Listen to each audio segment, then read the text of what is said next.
লেখা বংশী বজাইছে গোপিনীসকলে ঘৰৰ পৰা শুনিছে আৰু শুনি তেওঁলোক চিৰি থাকিব নোৱাৰে গোপিনীসকলে সমস্ত ঘৰ বাৰী যিমানবিলাক দায়িত্ব আছিলে সমস্তখিনি ত্যাগ কৰি গোপিনীসকল বৃন্দাবনলৈ ভ্ৰমণ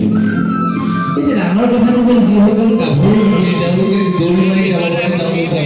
মা নিচিনা মানুহগৰাকীটো মানুহগৰাকীৰ লগত খোজকাঢ়ি যাব নোৱাৰে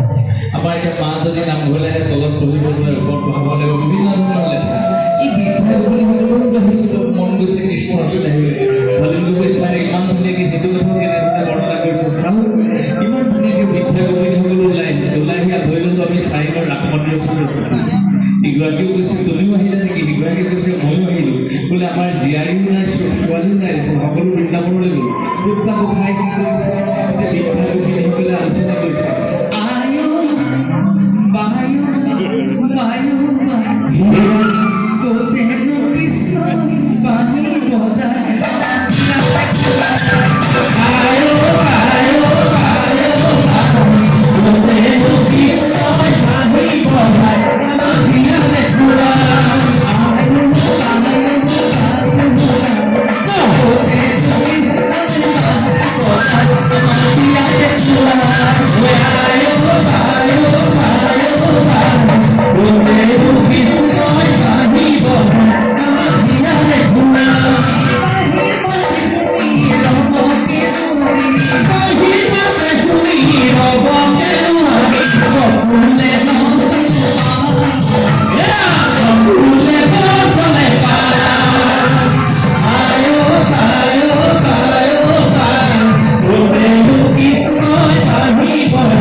আমি যে ঘৰ বাৰী দেখা তোমাৰ ওচৰলৈ আহিলে তোমাৰ যিটো দায়িত্ব নাই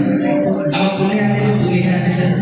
কৃষ্ণ কৈছে মই কেনেকৈ আনিলোঁ তুমি যদি মধ্যলেখা বাঁহী নবজালাহেঁতেন তোমাৰ বাঁহীয়ে যদি আমাক আকৰ্ষণ নকৰিলেহেঁতেন আমি ঘৰতে শুই থাকিলোঁ কালি এতিয়া আমি ঘৰতে শুই থকা নাছিলোঁ তুমি মধ্যলেখা ইমান পঞ্চপুৰৰ দূৰলৈ বাঁহী বজালা আমি ঘৰত থাকিব নোৱাৰিলোঁ কাৰণ আমাৰ কি হ'ল জানানে প্ৰভু কৈছে মই একো নাজানো কি হ'ল তোমালোকে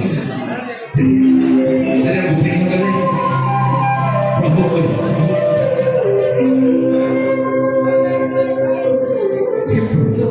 মাহিমাতে বলিয়া কৰিলা বলিয়া ঘৰতো নবহে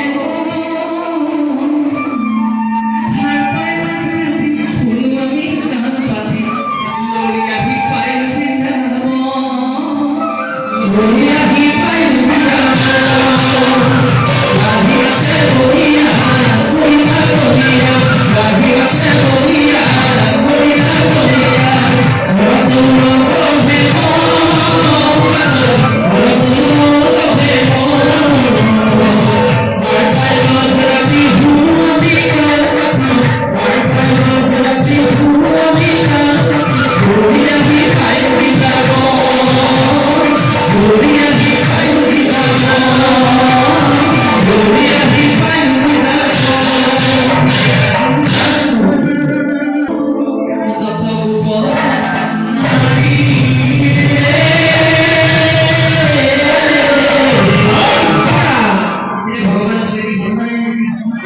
সকলে লগত লীলা কৰিলে কোনোবাই কয় 1600 গোপিনী কোনোবাই কয় 16,000 গোপিনী নকয় জানো কিন্তু 1600 গোপিনীয়ে হওক বা 16,000 গোপিনীয়ে হওক সেইটো কথালৈ আমি নাযাম আৰু 16 গৰাকী গোপিনীৰ লগতে যদি ভগৱন্ত কৃষ্ণই লীলা কৰিছিল তেওঁলোকৰ মাজত